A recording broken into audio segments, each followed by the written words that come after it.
Alright, response video, hopefully quick, regarding Barklord. So he had some more, him and Great Tech seem to be in a competition to see who can go the lowest.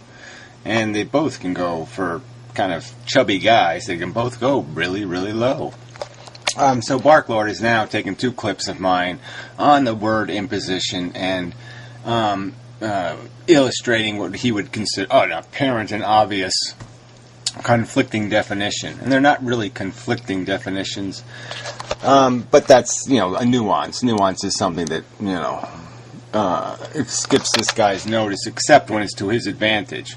When it's something he cares about, like his religious crazy theories or his little fairy tales, well, then everybody has to pay attention and listen to the...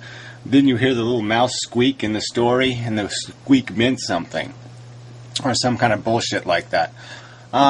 But this is just, like I said, this is just so stupid, because this guy's made a ton of videos, sloppy, incomprehensible drivel, and you could find a ton of words where in one video he said it this way and he meant this, and in another video he's meaning something else and he's saying something else. This is just crap from this asshole. But anyway, I want to explain these two different definitions. Oh, yeah, it's so funny. It's the argument from laughter. Wow, that's such an authority. The argument from Chuckle Chuckle is actually a value judgment made by you. No, it isn't. The word imposition kind of has a definition that's kind of narrow. It just basically means you are taking it upon yourself to do something without authority, without permission, without somebody inviting it. You're imposing. Right, so in this context, a guy's making the accusation that imposition is merely a state of mind, and I'm trying to argue that no, it's a practical fact. And in common circumstances, you know what it is when you see it. Like pornography, let's say. You know it when you see it. Okay, and the line might be nuanced if you want to take out a magnifying glass and look for the changes and the swerves and the crookedness of that line. But for broad characterization purposes, it's not that hard to say something's on this side of it and something's on that side of it. And we know an imposition in social circumstances, it's that thing that happens when there's no consent, and it's something usually decidedly negative that happens without that consent. And so that can be a positive. You can impose something like drug treatment. You could impose a lot of things that would be beneficial to the person in the long run, or they might thank you for it later. That kind of thing. But the point is, you're doing it without their consent. Yeah, so it's a very easy to understand concept. It's not consent. It's still an imposition in the sense you're doing it against somebody's will, but it loses all its meaning if the end result is a positive outcome. So it's like imposing a rule that a child can't play with fire. You're imposing a rule that the kid can't play with the fire, but the imposition it loses its meaning because of the decided likely benefit of that imposition. Where in this subject we're talking about, there is no such decided positive effect. There's, likelihood, suffering, and death as a guarantee, and with the outside possibility of great suffering and death.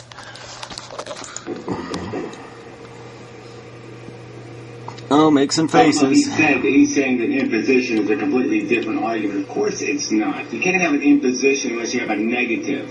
All right? You can't impose a positive, jackass. You can only oppose a negative.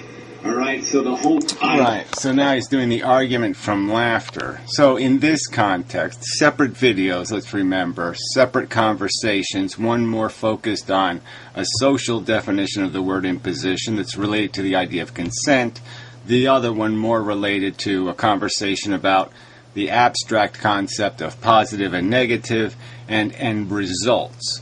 And in end results, there can't be an imposition, okay, if the effect is positive, would be the argument.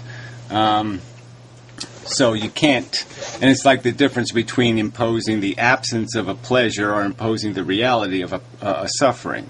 You can't denying somebody a desire that they don't need, or a need that they don't need. The expression of a need they don't need is a lot different than imposing on somebody the actuality of experiencing a suffering they didn't also need, quite obviously.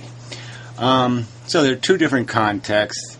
By both definitions, by either concept of a definition, natalists are imposers. They have neither any kind of social construct of consent, and in the end product is that they are imposing on somebody a need mechanism, a need psychology that they had no desire to manifest, they had no need to manifest, at the expense of a bunch of collateral damage called suffering and death that is of no value, and at the further risk of profound suffering and death. So those are the context of the two statements. He thinks this is somehow a counter argument, like great text. He thinks merely doing this qualifies as making an argument. Idea that there is a negative balance is essential to the idea of an imposition. So he even finds it like ha ha ha kind of laughable that the word imposition loses its meaning if you're imposing something decidedly positive. So whatever. But anyway, so let's read the comments. It'll be fun. We'll sort them by thread. Yeah, that might help. Alright, so let's do this. I'm so sick of it, of them, the misery of them. Let's move on. Yeah, well, you can't move on to anything, great text. And Barklord, you've lost all credibility. What are you going to move on to? You have nowhere to go. You have no subject matter except to talk about it. Well, do you think the unicorn will show up tomorrow? Well, I don't know. Do you think maybe it'll be 3 days from now? I don't know. Maybe we should go ask the Tooth Fairy. Maybe the Tooth Fairy knows when the unicorn will show up. The magic purple unicorn of glorious historical human accomplishment. Fucking losers. Oh man, there are some great comments here. That pounding had me looking all around. Aramis, wonderful if someone was at the door. I don't know what that means, bike messenger guy. Be right back, getting my plastic razors out. Skyzer, I don't know what that means. Alright, is your neighbor banging on your door or something? Oh god, he says right in the description he's having his roof put on. Gary don't smart, he has dumb. He has the dumb. Yeah, so it's the Elkanos guy, the coward who can't seem to make a video of his own words either. I never watched him in the video, so should not have been aware of this. If not for you, the imposition argument annoys the crap out of me. Yeah, well, because it's too true. I've been saying for ages that simply calling something an imposition, well, we're not simply calling it. That's the whole point of these descriptions of the word and these detailing the definitions. What it really means as a practical matter. And what qualifies as an imposition of your judgment on something else. Jeez. Anyway. So yeah, that's smuggling a moral premise. Yes, yeah, right. Yeah, a value word shouldn't be applied to a value conversation. That makes a lot of sense. Oh, what is Piro opening his mouth on this shit video for? You're asking for trouble, Piro. You ought to just keep your fucking gob shut on this crap, or else you're just going to end up pissing me off again. I think a lot of this has to do with you don't watch my videos, but you'll watch this crap video, this garbage video. And maybe you should have pointed out in this that this video was essentially a garbage video. Because I'm sure I could do the same thing to you. I could quote mine you for two different interpretations, two different uses of a word in your videos. I think a lot of this must have to do with your particular parents. Oh, fuck you. If it's really an imposition, depends on what environment you find yourself in. No, it depends on what happens to the thing you're fucking with. All right, whether it realizes it got fucked. All right, I mean, if you rape somebody and they don't know you raped them, well, I guess it's hard to say you as a fact imposed on them. But in truth, that's not going to happen. And in truth, we know that the rapee is the one that gets to decide whether they've been fucked or not. choose an act for themselves. So it seems to me that justifiable impositions. Well, there you go. Go ahead. Show me how you can justify imposing, playing a fucking biological experimental game where that you have no control over disaster. It's like saying you have a right to build nuclear power plants, even if there's a 1 in 10 risk it'll blow a 5-mile hole in the earth. And O'Neill is merely declaring that procreation is an imposition doesn't state anything with regards to the ethical nature of the imposition. Well, that's broken mech. What an asshole. We were just too stupid. Okay, we've made it clear what the risk is. The odds are obvious. There's no doubt about the odds over time. 1 in 1,000.